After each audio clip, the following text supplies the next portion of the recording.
pemirsa, selamat datang di segmen terbaru aku ya, podcast yang dimana kita membahas seputar hal-hal yang lagi ngehits, tapi juga kita melihat dari kacamata yang teoritis. Jadi kita bukan cuma nyiaping-nyiaping biasa Betul. aja, karena setelah menonton video ini harapannya adalah teman-teman bisa mendapat ilmu pengetahuan yang baru gitu. Nah, sebelum itu bagi yang belum kenal, kenalin aku Naya selaku host yang akan memandu acara kita di siang hari ini dan juga ditemani dengan narasumber cantik ya, seorang mahasiswa psikologi Mbak Mufidatul Imanda yang menurut aku sangat berprestasi sekali.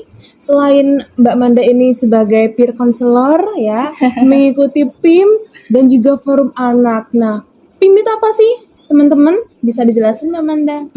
PIM itu jadi singkatan dari Patriot Integritas Muda, Mbak Naya, yang dimana di situ organisasinya kita nih sebagai generasi muda bukan hanya sekedar akhirnya kita berpendidikan terus kerja gitu ya, terus kita menjalankan kehidupan sehari-hari, tetapi generasi muda di sini itu perlunya untuk menyuarakan hal-hal kecil seperti misalnya nih terjadi suatu korupsi, kita kan generasi muda nggak harus diem aja, itu kita juga perlu untuk menyuarakan. Perlu banget. Dari sini bisa kita lihat ya teman-teman semua bahwa narasumber aku hari ini itu sangat up to date sekali, karena kan ya gimana kita mau bicara tentang fakta kalau nggak tahu kenyataan yang ada di lapangan itu seperti apa. Nah, Betul. tapi kalau teman-teman notice hari ini kita pakai pink-pink ya. Betul, padahal kita ada briefing sama sekali. Iya, we have the same feeling di situ. Dan juga kebetulan teman-teman semuanya kita bakal membahas soal percintaan yang sekarang lagi tren di kalangan remaja saat ini ya, khususnya di aplikasi Roblox. Tapi kita di sini akan membahas itu semua dari sudut pandang postmodernisme itu sendiri ya. Tanpa berlama-lama lagi, kita langsung aja ke topiknya. Oke, kalau Mbak Manda sendiri tahu ya bahwasannya kita itu dulu-dulunya kalau nggak berkelompok sama orang itu ada dasarnya. Iya, betul. Karena pendidikan, status, ya. keluarga, saling kenal, atau enggak karena hal-hal agama gitu ya, ketemu Iya, di betul. dalam masjid, di dalam Suatu kajian. iya di dalam suatu kajian gitu ya. Tapi kalau di era postmodernisme ini sendiri, kita itu bertemu fleksibel. Kebanyakan ketemunya dari dunia Maya. Betul sekali. Kalau Mbak Manda menyikapi itu sendiri gimana sih?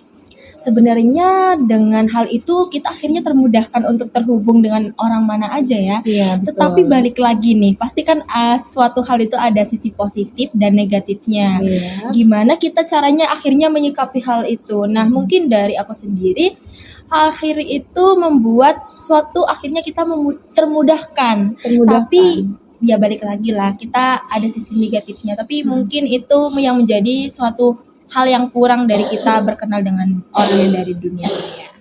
Oke, betul banget sih ya. Selain ada sisi negatifnya, pasti juga ada sisi positifnya. Nah, tapi Mbak Manda, kalau menurut aku nih ya, kalau misalnya kita ketemu sama orang di real life gitu ya, kita kan tahu ya suaranya gimana, aromanya gimana, wajahnya gimana. Betul. Nah, sedangkan kalau kita ketemu sama stranger di media sosial, kenapa kok kemudian orang itu memilih oh ini bakal jadi teman aku nih, ini bakal jadi pasangan aku nih gitu ya.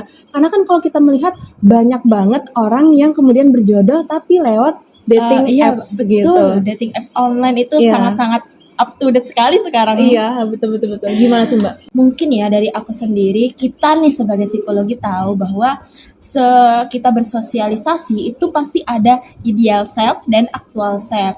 Actual self ini teman-teman, bagaimana kita akhirnya menampakkan diri sesuai dengan diri kita. Ya biasanya di mana?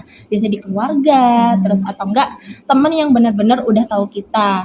Nah, tapi beda lagi nih kalau kita menampakkan ideal self kita sebenarnya tuh menampakkan suatu hal yang enggak ada sebenarnya ada di diri kita, tapi kita menampakkan itu agar diterima di dunia yang ingin diterima. Misal nih, bisa saja seseorang yang akhirnya untuk lebih enak untuk fleksibel kita bersosialisasi atau berhubung dengan orang yang di dunia maya, itu bisa saja akhirnya mereka itu di dunia sesungguhnya bisa saja tidak diterima di suatu kelompok tertentu, atau mungkin tidak cocok, atau bisa saja kepribadian introvert itu juga bisa akhirnya tersambung di situ.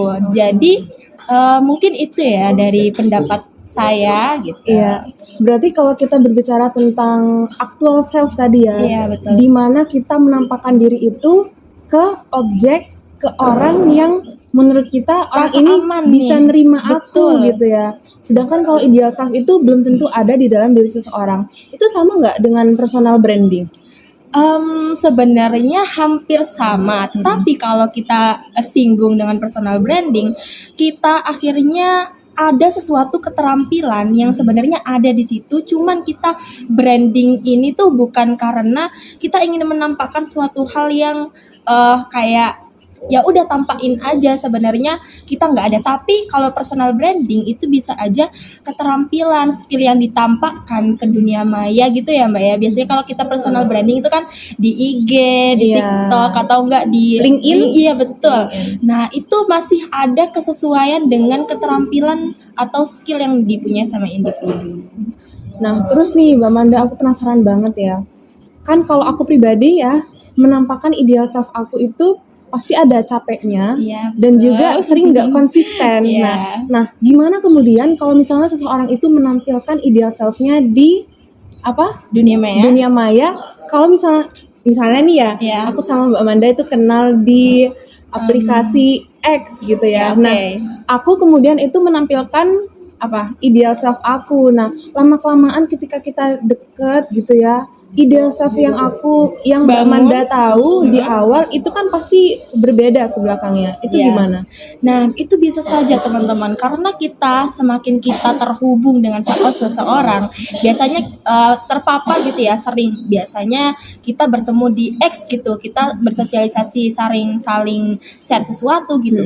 Akhirnya kan kita bisa aja terhubung kan, terbiasa untuk akhirnya merasa aman dengan kita akhirnya menampakkan suatu hal yang belum kita tampakkan sebelumnya. Itu bisa aja terjadi. Berarti bisa aja kemudian misalnya kita kenal di X nih. Iya. Nah, itu ada proses kita deep talk. Bahasa anak sekarang deep talk ya. Curhat gitu. Sebenarnya aku gini, hari aku gini, kalau kamu gimana gitu Iya, ya berarti betul, ya. Nah, itu kalau kita sesama lawan jenis ya, beda halnya dengan lawan jenis. Iya. Nah, kalau aku tanya sendiri nih, Mbak Manda tahu Roblox gak? Saya kebetulan juga main Roblox. Saya juga. Karena sekarang mungkin sekedar untuk refreshing ya. Mungkin tugas banyak nih, Iya. tugas akhir kita juga semester akhir gitu kan. Iya. Untuk refreshing gitu mungkin cukup lah untuk kita bermain Roblox dengan teman-teman kita juga.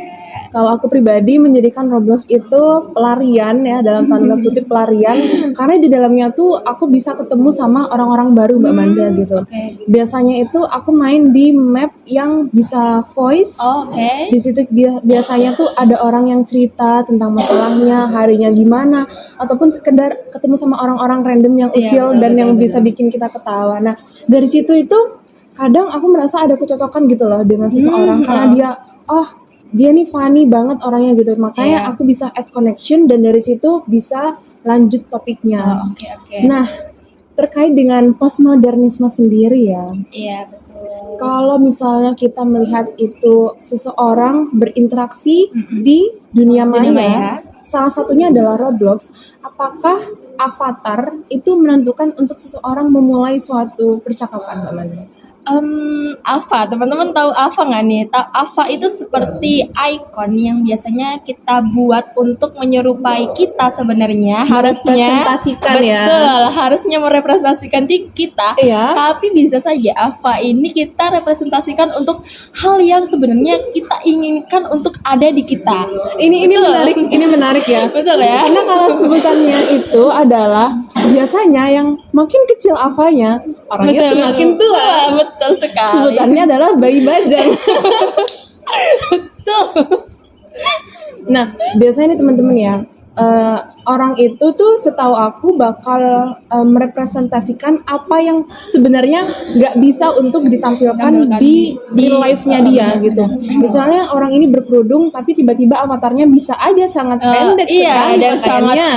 berpakaian sangat seksi gitu ya. Kurang senonoh lah, ada yang seperti itu. Nah, dan perlu teman-teman tahu juga bahwasannya kalau di Roblox itu sendiri, Mbak Manda, selain kita seru-seruan cari temen, ada yang kemudian mereka itu terlibat dalam situationship atau biasa disebut dengan HTS. Oh iya, betul Nah. itu sangat rawan sekali ya kalau di Roblox, apalagi di zaman seperti ini.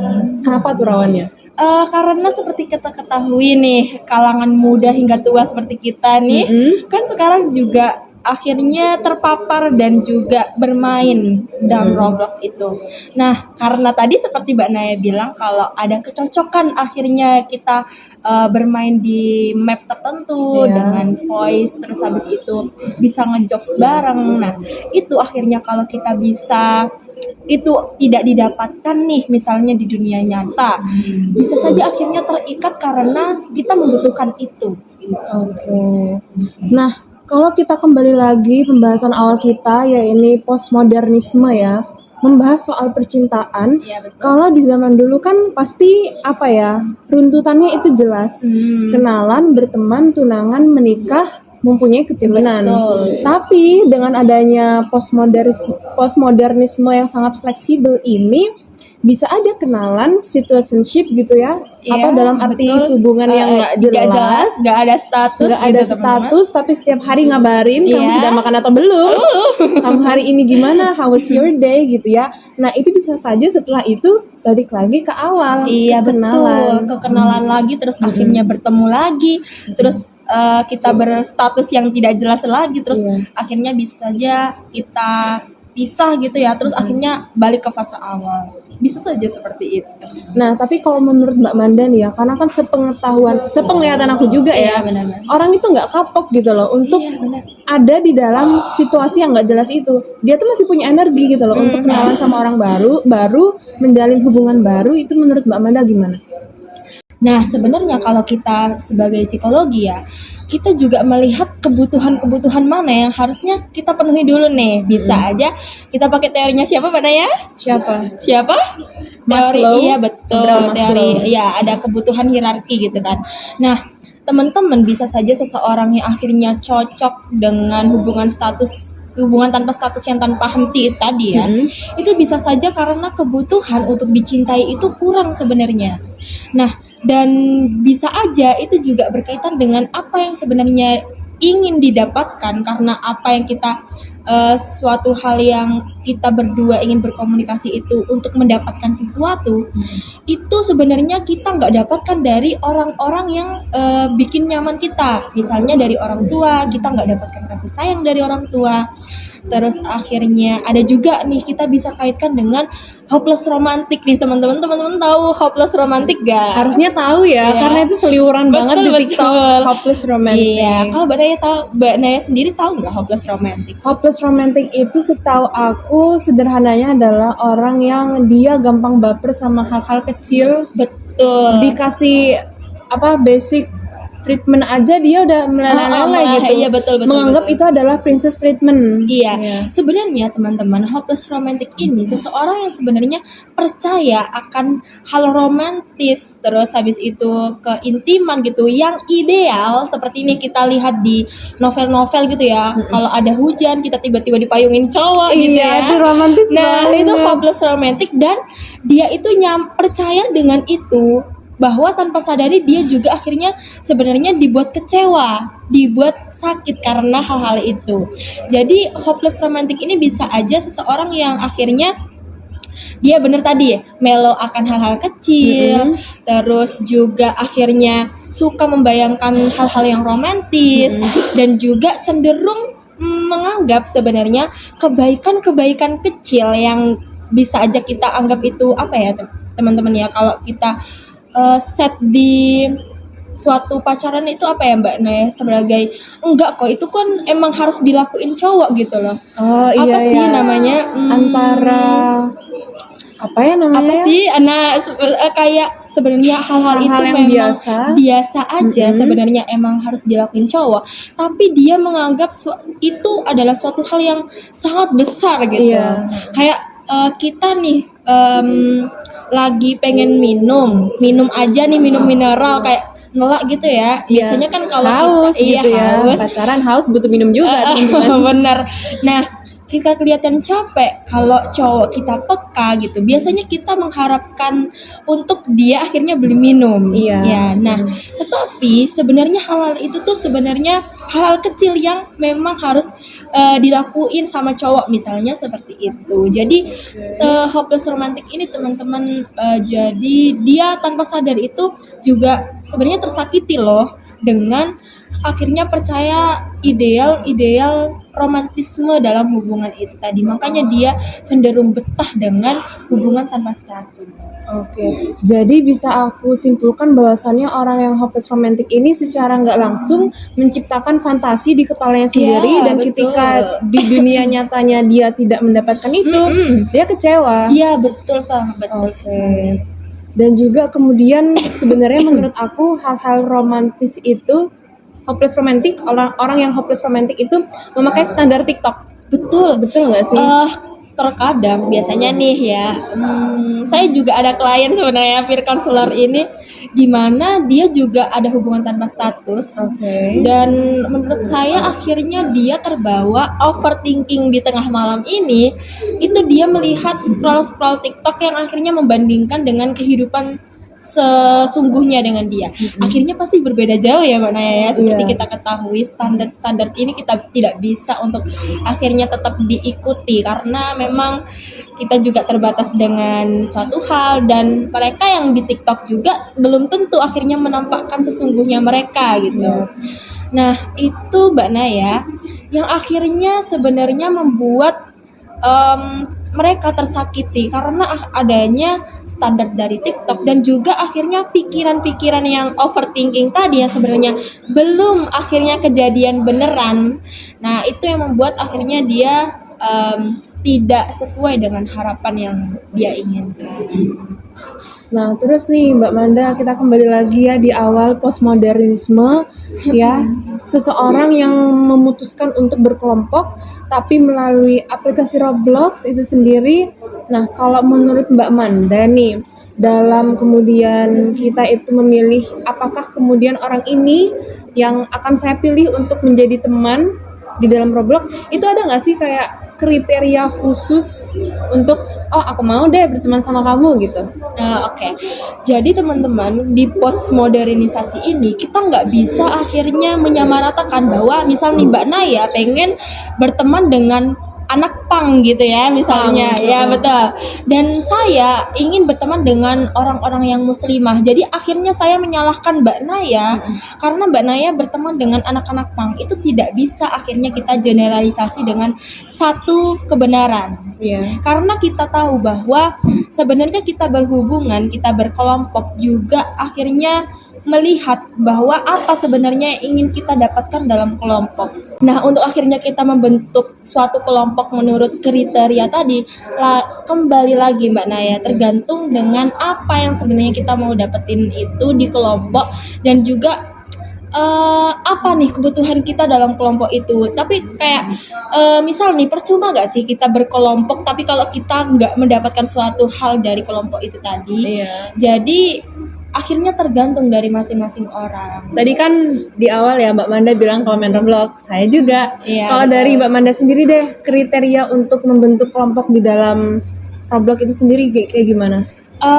Kalau saya nih sekedar ya udah main-main aja ya sama temen. Tapi kalau kriteria nih sebenarnya saya juga punya kelompok apa gitu. Iya. Kelompok apa ini teman-teman sangat-sangat kompleks ya. Kita juga akhirnya menyesuaikan dengan apa? Apa? Kira-kira kebagusan apanya enggak? Iya betul. Jadi kayak ada apa-apa tertentu yang akhirnya harus sama nih di suatu kelompok gitu. Iya. Jadi kita kayak gak mau nih berteman dengan apa-apa Bacon. bahkan betul. karena bacon dinilai tidak modal ya. Tapi gitu. sebenarnya di balik situ nggak boleh ya. Kita nggak bisa judgement, bisa aja pengusaha sawit gitu. Iya, benar. Main Roblox apanya bacon. Betul. Tapi kalau aku pribadi itu memilih untuk berkelompok sama orang-orang yang maksudnya bisa nyambung sama aku gitu loh. Kalau misalnya aku di dalam percakapan itu nggak sengaja nyebut satu kata bahasa Inggris dan kemudian dia masih bertanya ini artinya apa? Wow, kamu bukan circle aku gitu. Jadi kayak ya udah gitu loh. Mau yang sama-sama setara, jokesnya juga nyambung Iya, dan kocak juga gitu, nggak enak banget, baperan bener. gitu lah. Jangan sampai kayak pertemanan itu nyangkut di HTS Iya, bener, baper-baperan. Itu aku anti banget. Iya, jadi akhirnya teman-teman tahu ya bahwa kita membentuk kelompok itu akhirnya beda di antara kriteria orang satu dengan orang lain, itu kita nggak boleh ngejudgement akhirnya kenapa mereka seperti itu, kenapa dia seperti itu, karena balik lagi kita lagi di postmodernisasi. Iya, fleksibel banget. Iya, betul. Nggak boleh ngejudge suatu hal kebenaran dengan kebenaran yang harusnya idealnya seperti apa. Karena kalau menurut aku sendiri, bener nih nggak Mbak? Kayak aku menerima kamu itu pasti ada alasan di balik itu gitu loh. Iya, Ada benar. kemudian kebutuhan, ada kemudian pengalaman yang ada sebelumnya itu berkorelasi, Berpengaruh, iya. berpengaruh seperti itu. Terus kalau misalnya tentang hubungan HTS itu tadi, Iya. kira-kira nih kalau dilihat dari sudut pandang sebagai anak psikologi, itu kira-kira ada nggak kebutuhan atau hal-hal yang bisa menjelaskan itu tadi? Kenapa kok bisa ada orang yang HTS-an lama, ada yang emang beneran habis itu meet up gitu ya, ketemu di real life, tapi ada yang kemudian ya udah ghosting, bye gitu. Iya. Bahkan sebelum bye itu tanpa ada closure. Iya, closure. Ghosting ya. Iya, bener. Iya. Biasanya teman-teman nih yang suka HTS-an gitu ya, itu kita butuh closure. Kita butuh untuk akhirnya penutupan lah akhirnya gitu. Tapi Mbak Manda, katanya Iya. kalau yang butuh closure itu berarti masih 0 pengalaman. Kalau yang udah berpengalaman nggak butuh ya closure. udah nggak usah gitu ya. Iya, disimpulkan sendiri, mandiri. Oke. Nah, jadi bisa aja kalau kita lihat dari sudut pandang orang yang HTS tadi, HTS ini kan bisa aja tadi hopeless romantic gitu ya. Iya. Dia akhirnya tanpa sadar juga tersakiti dengan hal-hal itu, dan dia akhirnya kayak bisa aja HTS ini ketika diputus gitu ya, karena nggak ada closure itu tadi, kayak ganduli gitu loh. Ganduli Kayak itu apa sih? Gandulin itu kayak bergantung. Oh, kamu pasti balik kok ke aku. Kamu pasti udah berhubungan dengan aku lagi tanpa sadar seperti itu. Mungkin itu dari sudut pandang psikologi karena hal tadi ya teman-teman. Kita dengan pandangan psikologi ini pasti ngelihat apa dulu pada ya? Background dari Latar belakangnya. latar belakang Keluarga dari, pasti. betul, dari keluarga. Mungkin juga nggak mendapatkan kasih sayang dari seorang ayah atau fatherless gitu ya kita sebutnya. Itu untuk yang perempuan. Iya, untuk yang perempuan. Tapi kalau yang laki-laki ini cenderung kita melihat itu sebagai pelaku yang menjadi suatu hal yang kita di ghosting gitu ya sebagai cewek. Karena kita cewek ini kita sepakat ya, cowok yang salah. Nggak bisa teman-teman, Iya, nggak betul. bisa. Jadi bisa aja juga akhirnya yang cowok yang terlibat dengan HTS ini dan dia di ghosting oleh ceweknya itu juga mungkin tidak mendapatkan kasih sayang dari kedua orang tuanya. Biasanya kalau laki-laki ini kompleks Mbak Naya. Biasanya dia ini nggak dapat dari orang tuanya, sang ayah dan atau enggak ibu. Kalau perempuan ini pasti erat kaitannya dengan Ayah. iya, betul, ayah. Nah, kemudian nih Mbak Manda yang bikin aku penasaran adalah ada loh temen aku yang dia itu menjalin kisah asmaranya di Roblox, sangat lekat, Wow. bahkan kayak untuk dikatakan apakah mereka bertemu sebenarnya Enggak. iya, pernah agak bertemu menggantung ya. gitu loh, kayak sama-sama belum berpenghasilan, sama-sama mahasiswa, tapi kenapa kok mereka ini bisa lekat banget? Tahu nggak? Setiap malam itu sleep callan. Wow. Iya. Iya. Itu gimana sih kalau menurut psikologi ya, teori cinta itu ada nggak Mbak? Oh, ada. Kita Apa? Mbak Naya pasti tahu ya teori Steinberg itu yang ya segitiga, Iya, yang betul. segitiga. Oke. Itu ya mungkin dari keintiman, gairah, terus habis itu Komitmen. betul. Itu yang akhirnya ingin dia dapatkan di hubungan media tadi dengan Roblox itu ya, dan sebenarnya dia nggak dapatkan di real life gitu. Akhirnya dia mencari. Nah, tapi kalau aku berpikir secara logika ya, kalau di Roblox itu mereka cuma bisa berkomunikasi Iya, virtual betul-betul. tanpa adanya komitmen. Nah, lalu apa gitu loh yang menjadikan mereka buat kayak royal kepada pasangannya gitu loh. Bahkan ada loh yang sampai di top upin Robux, Mbak Manda. Masya Allah, Mas, aku mau juga mau. Biar aku yang bagus ya. Iya, betul-betul. Oh, ada ya. Ada. Padahal mereka nggak ada status sama sekali. Yaitu HTS. Oh, oke. Jadi kembali lagi teman-teman, sebenarnya kita melihat apa? Melihat dari apa ya? Tipe komunikasi itu Yes. berpengaruh gak sih? Berpengaruh sekali.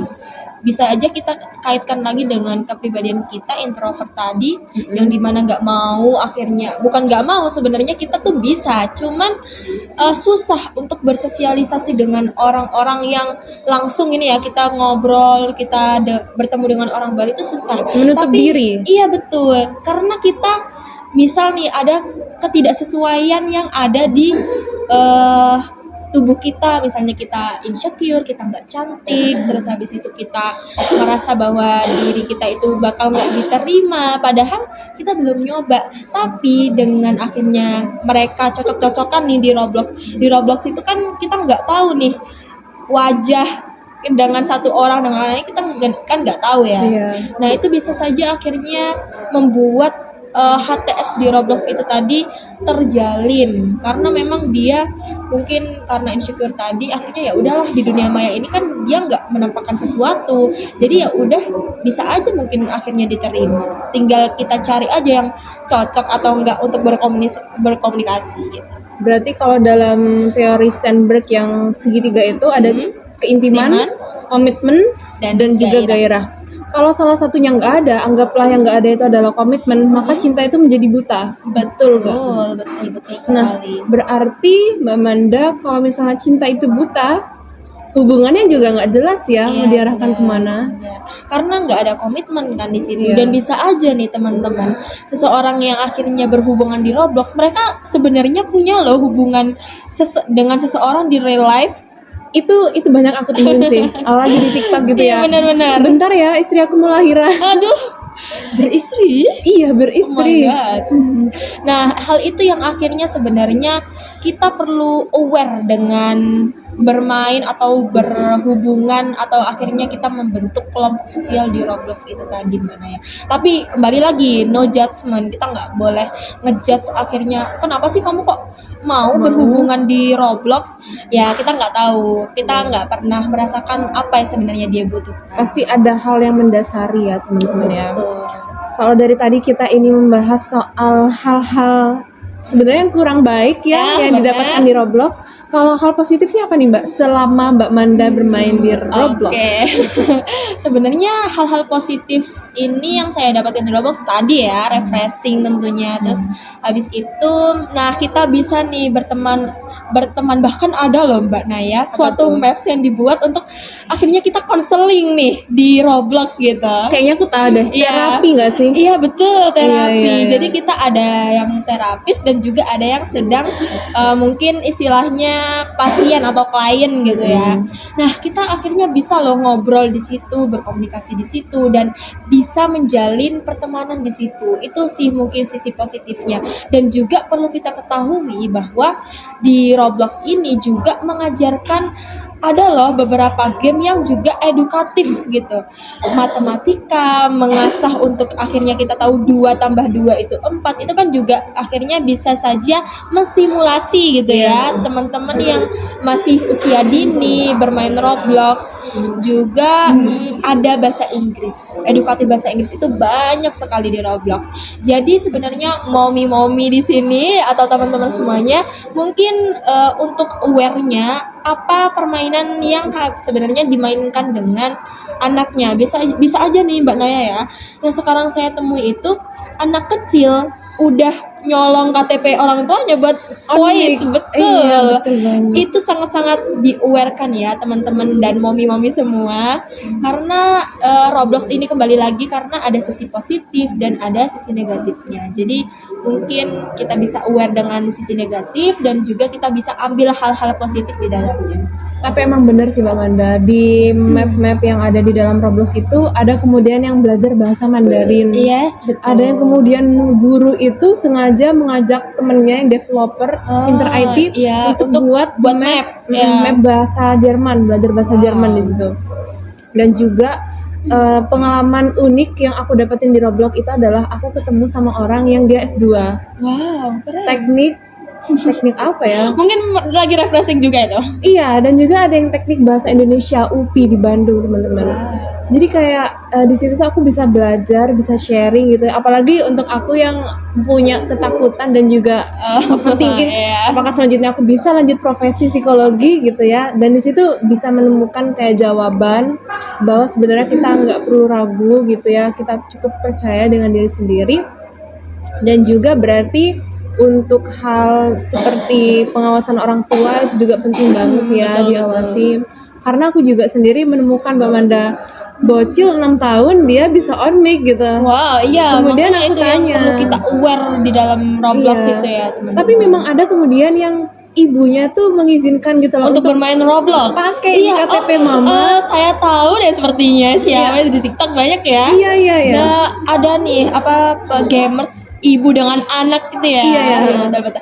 Nah, mungkin itu teman-teman dengan kita akhirnya tetap untuk mengawasi dengan ikut bersama bermain. Iya. Itu mungkin menjadi salah satu yang bisa kita akhirnya terapkan untuk tetap mengawasi apa nih permainan anak-anak yang biasanya dimainkan agar mereka juga tetap enjoy. Kita juga akhirnya tetap enjoy juga kan, kita juga ikut bermain gitu. Betul banget. Oke, karena tadi udah disampaikan sama Mbak Manda ya, bahwasannya ketika kita bertemu dengan seseorang di sosial media, terutama di Roblox, di era postmodernisme ini sendiri itu pastilah ada positif dan juga sisi negatifnya seperti apa gitu.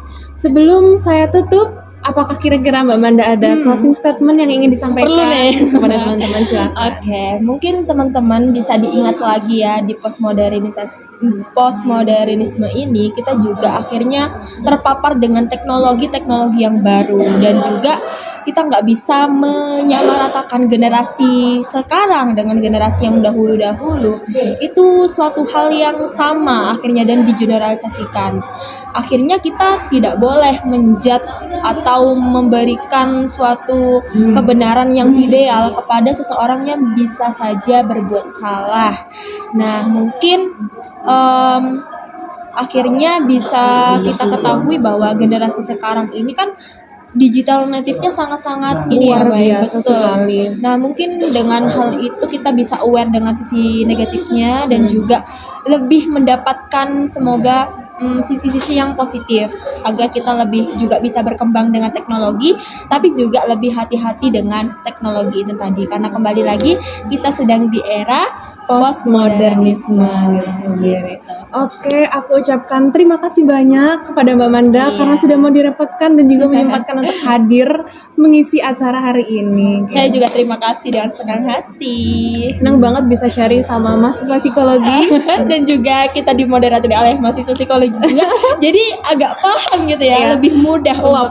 Betul. Nah, oke, kalau kayak gitu aku Naya pamit undur diri dan sampai berjumpa di next episode lagi, di episode berikutnya yang gak kalah menarik nih teman-teman. Oke, see you next time. Bye bye.